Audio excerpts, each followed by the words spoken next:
사실 오늘 이렇게 네. 저희가 시작할 때 웃고 떠들 수 있는 주제는 아닌데, 그러니까 뭐 마냥 무겁게 또 방송을 진행할 수도 없겠지만은 그래도 뉴스를 보시는 데 있어서 도움 될 만한 내용을 좀 전달 드리려고 오늘 주제를 이렇게 좀 선정을 했습니다.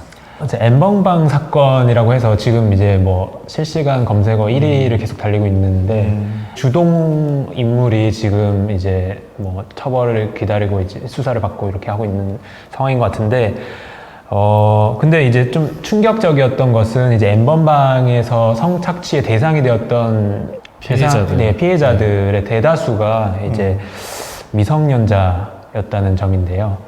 뭐 이렇게 말은 들어봤지만 정확히 어떤 사건인지는 잘 모르시는 분들도 많으실 것 같아요. 네. 이게 이제 텔레그램이라는 이제 메신저를 이용했던 그렇죠. 범죄죠. 카카오톡 같은 개념의 우리가 카카오톡에서도 단체방 같은 것들을 많이 하는데 네. 이제 텔레그램에서 그런 단체방들을 이용해서 이제 범죄가 이루어졌던 사건이고, 업무하시는 분들이나 내지는 뭐 범죄 관련될 때 뭐 이렇게 텔레그램 같은 게 되게 좀 매개가 되는 경우가 많아가지고 변호사들은 좀 많이 보게 되는 메신저거든요.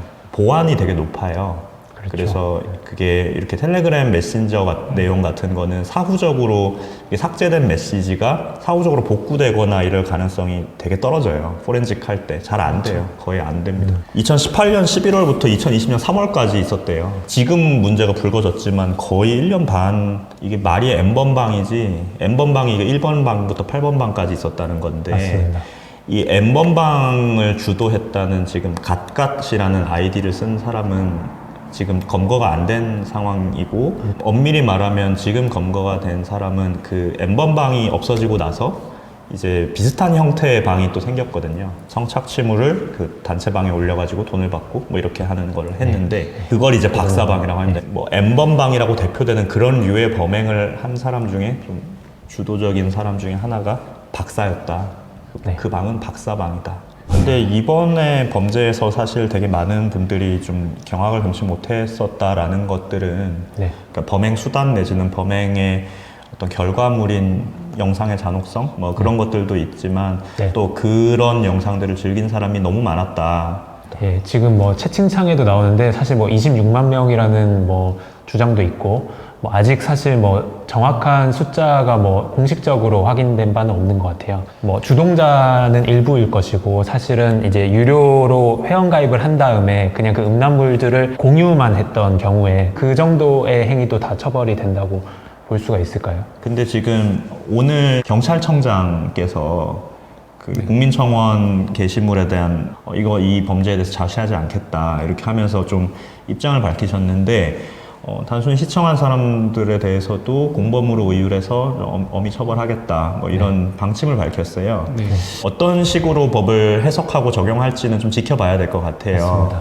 예, 저도 사실 아청법 아동청소년 성보에 관한 법률을 사법연수원 때 공부한 이후에 사실 막 자주 보진 않았던 저도 법인데, 학교 다닐 때 뭐 시험 칠 때 보고는 볼 일이 없었던 것 같아요. 예. 근데 요번에 요 사건으로 그 문제가 되는 이제 법조항을 보니까 단순히 시청한 사람도 그 미성년자를 이용한 음란물의 경우에는 처벌이 되잖아요. 맞습니다. 근데 약간 불균형은 있는 것 같아요. 그러니까 시청이랑 소지를 그냥 다 똑같은 정도의 행위로 보고 있거든요. 그게 1년 이하 징역 2천만 원 이하의 벌금이잖아요. 그러니까 이게 1년 이상을 줄 수는 없는. 그렇다 보니까 이제 뭐 가담 정도에 따라서는 뭐 좀 더 처벌 수위가 높은 공범이라든지 뭐 다른 이제 가능성들을 검토하고 있는 것 같아요.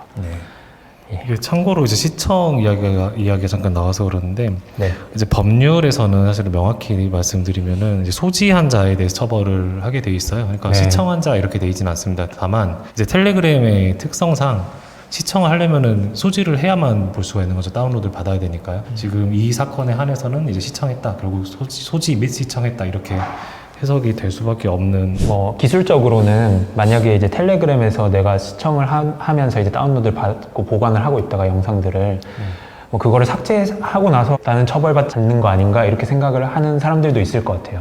근데 실제로 그런가요? 요즘에는 사실 개인 휴대전화에 모든 정보가 다 있기 때문에 꼭 이런 종류의 범죄가 아니더라도 이제 핸드폰은 거의 기본적으로 수상해서 본다고 보시면 되는데, 단순히 이제 이런 메신저 이런 걸 떠나서 이제 그런 기록들을 핸드폰에 저장을 했다가 이거를 삭제를 한다고 했을 때 네. 저희 하드디스크를 지워도 살릴 수 있는 방법이 있는 것처럼 그렇죠. 핸드폰도 이제 포렌식이라 그래서 그거를 그 데이터를 살려냅니다. 그 회원들 중에 일부는 이제 직원이라고 해서 운영자로부터 이제 적극적으로 동조 행위를 하면서 이제 여러 가지 미끼 영상들을 다른 채팅방에 유포하고 그걸 통해서 이제 새로운 회원들을 좀 모집하고, 근데 이렇게 퍼다나른 음란물들 중에서도 뭐 미성년자를 대상으로 한 그 음란물이 있었다고 하면 배포 행위에 대해서 어떻게 처벌이 될까요? 법률 자체를 그냥 읽어드린 게 오히려 도움이 될 것 같은데요. 원칙적으로 아동 청소년 이제 음란물인데 그걸 제작하거나 수입하거나 수출을 하면은 무기징역 또는 5년 이상의 유기징역이라고 이제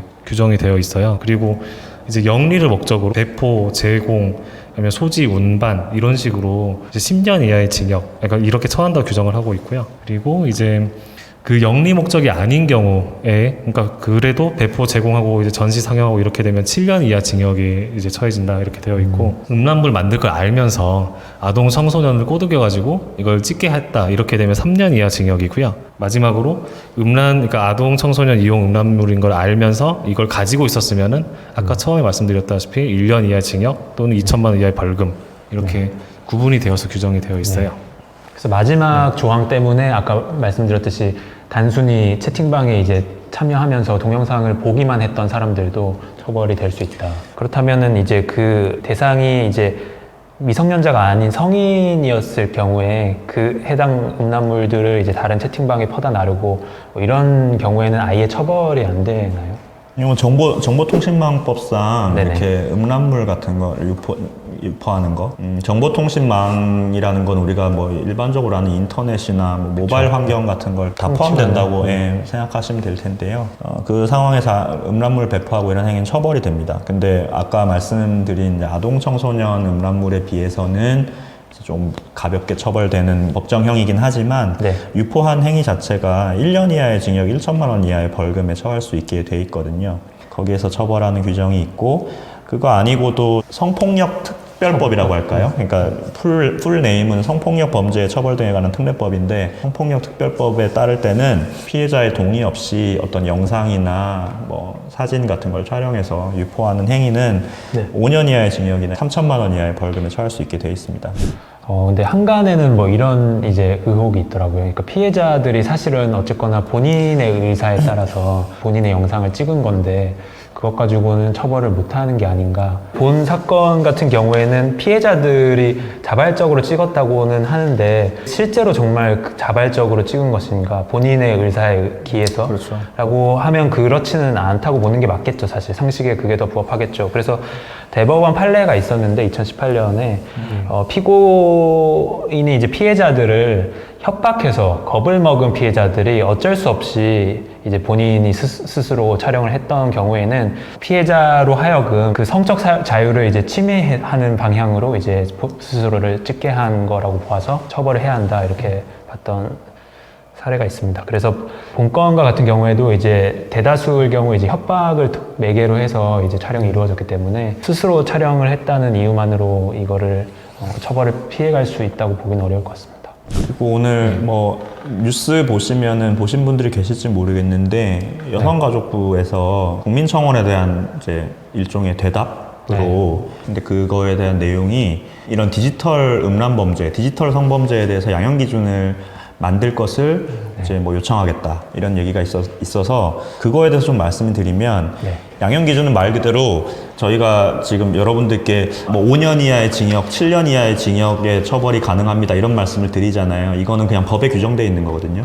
실제로 판사님이 이 사람한테 몇 년형 내지는 벌금형 얼마를 부과할지는 결정을 해야 되잖아요. 이 사람이 그 범죄에서 얼마나 잘못했는지를 봐야 되니까요. 네네. 뭔가 이렇게 여러 가지를 고려해서 형을 정한다라는 거를 양형이라고 하거든요. 양형을 하는 것도 어떤 판사 권리냐에 따라서 너무 들쑥날쑥하면 안 되니까 대법원에서 양형 기준을 정해가지고 자 어떤 행위를 하면은 이렇게 가중을 하기로 하자. 이런 요소가 있으면 좀 감경하기로 하자. 이렇게 해서 양형의 어떤 기준을 정해놓는 게 말 그대로 양형 기준이거든요. 그게 어떤 법이나 이런 건 아니고요.